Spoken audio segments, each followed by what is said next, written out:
they lived before you. So they had experiences and traumas that you have no idea about, right? And sometimes they take that shit out on you. Shout out my big brother too. If I have it, like I'll get him something for Father's Day. Mind you, my dad is around. Like that was my male role model. You know what I'm saying? Crazy. Like he showed me how to be a man more than my father did. Like.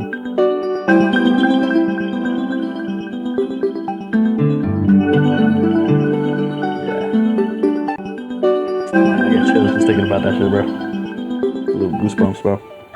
So if you were just listening and not watching, what just played was this older brother who refuses to beat his little brother's save time on Mario Kart so that he can still play with him, even though he's passed away.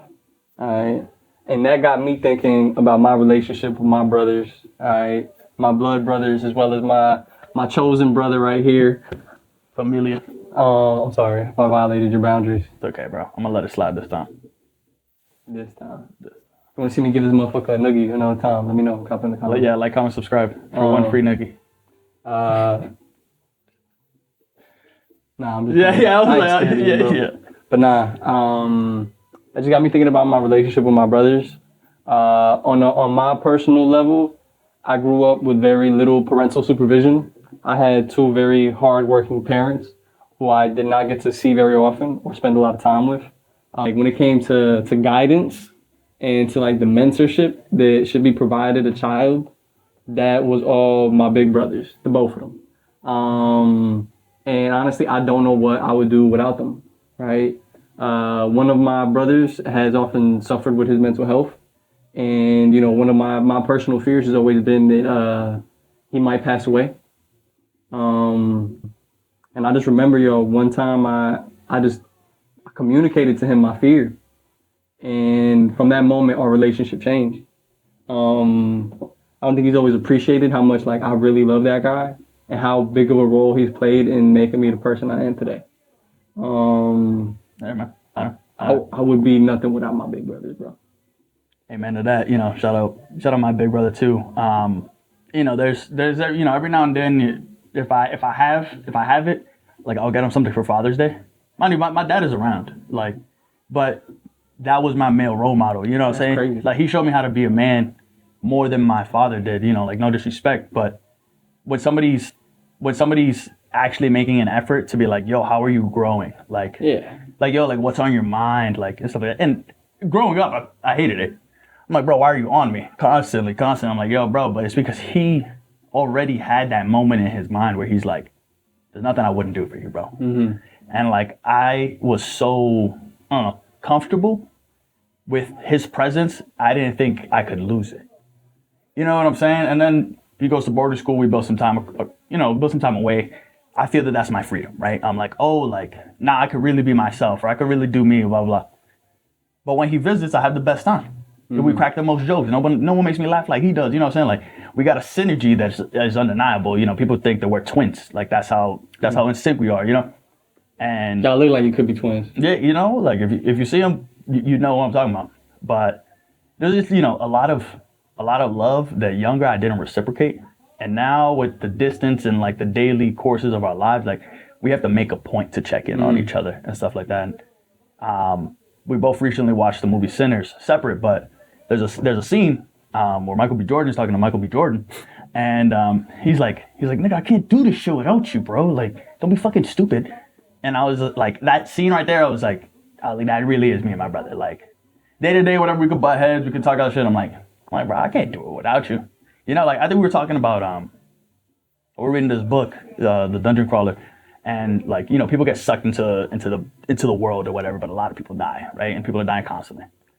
And I was like, yeah, bro, like if we were in there and you died, like I'm offing myself. Don't care. Like, you understand the sentiment. You know what I'm saying? Like I'm like, if you're not here, what am I fighting for? I got nothing to protect. What, just me living to live in this hellscape? Mm-hmm.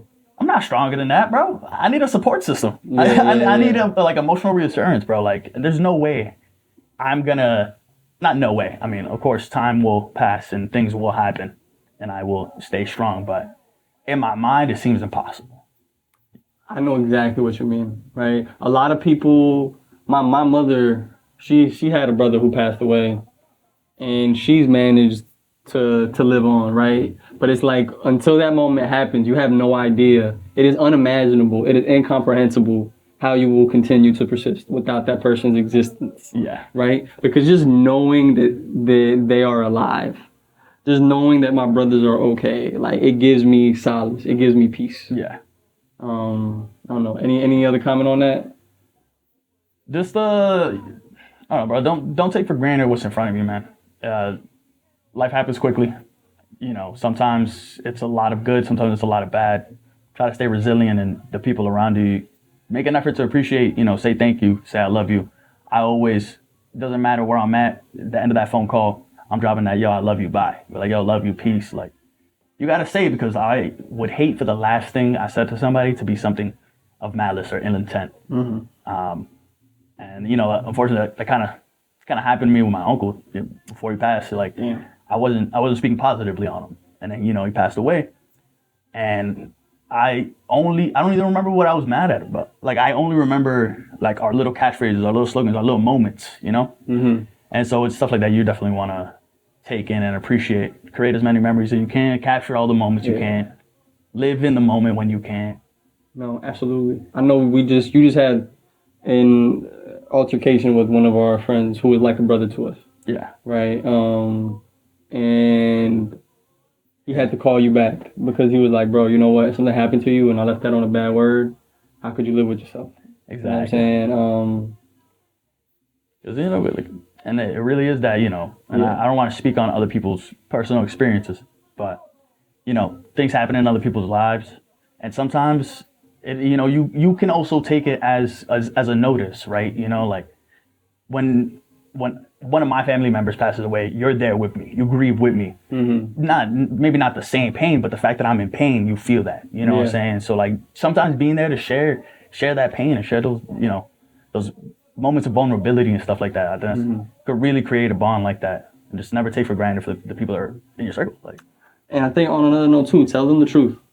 Like I said earlier, my relationship with one of my brothers was very strained until like I opened up to him about something that really bothered me in our relationship, right? yeah, And just being able to tell him that truth. And this is the thing too, he don't realize it, but like as much as he's been my role model, he's also terrorized me in other ways, right? Because this is the other thing about having a brother.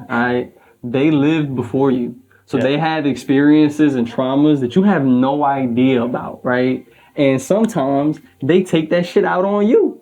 All right, and I can get real riled up right now because there's some things that I don't understand, and I'm just like, bro, I'm a kid. Why are you mad at me? What did I do? Yeah. I was just born. I'm just trying to like love you and shit, and you over here like, I don't know, actually throwing shit at me, but like, you know, throwing negative emotions at me type shit.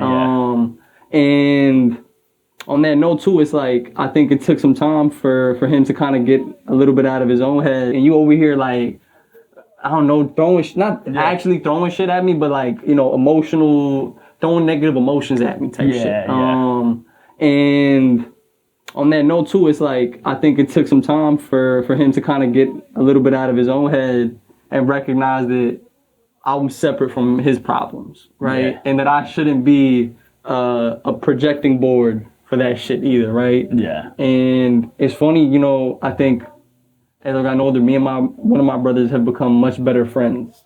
Because I think we've just also found ways to just enjoy our time together more. Yeah, and you know what not to force and what boundaries not to overstep and stuff like that. I think me and my brother also had, you know, very similar moments where it's just like, I'm like, bro, I'm not going to talk to you about this because I don't care. But you could talk to me about this. Or you could talk, you know what I'm saying? Like, it's not that I don't care about what you have to say. It's just I'm not going to fake being interested in something because you're my brother. I'm not going to lie to you. You know? So, like, just kind of, like, emphasizing those moments. But also, like, I think growing up with a sibling, that's the first person you, like, test boundaries with, right? That is you don't know if, like, you know, you could push somebody, and if they push you back and they smile, you think that that's a game, right? You think that that's funny. So now you're going to the schoolyard, you're pushing people, and they're like, yo, bro, why are you pushing me with it? You know what I'm saying? So maybe he didn't realize the effects that he was doing, you know what I'm saying? Because he also wasn't emotionally aware. You know what I'm saying? Like, Both children. But literally, you know, and so like I'm very grateful to grow up with somebody else. I also have my younger cousin who I see as a brother. Definitely, and shout out my younger cousin because that is my soundboard. You know, like if I'd be like, yo, brother, is this? I had this thought. Is this like fucked up? And I'll tell him, he's like, how'd you get there, bro? He's like, why would you think that? And I'm like, all right, so that's not normal to think. You know what I'm saying? Or like, but I got to talk to somebody. You know, somebody's got to hear it. And I think having somebody to grow up with is an amazing blessing that you can't appreciate until you've grown up. It's true. It's true. No. I don't know. If you got problems with a sibling, so long as they're open to change, open your heart, right? Granted, if your sibling is actually an asshole And framed you for murder, then that's something you gotta talk about. we're gonna talk about that later. Nah, but for real, because I think there is a honest thing to say where, like, you know, some people be like, you know, don't cut off your mom, don't cut off your sibling. Sometimes you gotta cut those people off, all right? But you gotta understand why, and there needs to be the proper context, all right? Because if it's just you being a little bitch, all right, which sometimes I have been, sometimes I just didn't understand where he was coming from, and I refused to understand because I wanted to be right. If you're being like that, you need to change, all right? And you need to open your heart, all right? But if again, if they're open, if they're willing to listen, if they're willing to really maintain that relationship, don't let that shit go, all right? I don't know. Any other final thoughts? All right, man, love yours. That's about it. If you got a sibling who you love, let us know in the comments. Send them a text. Peace.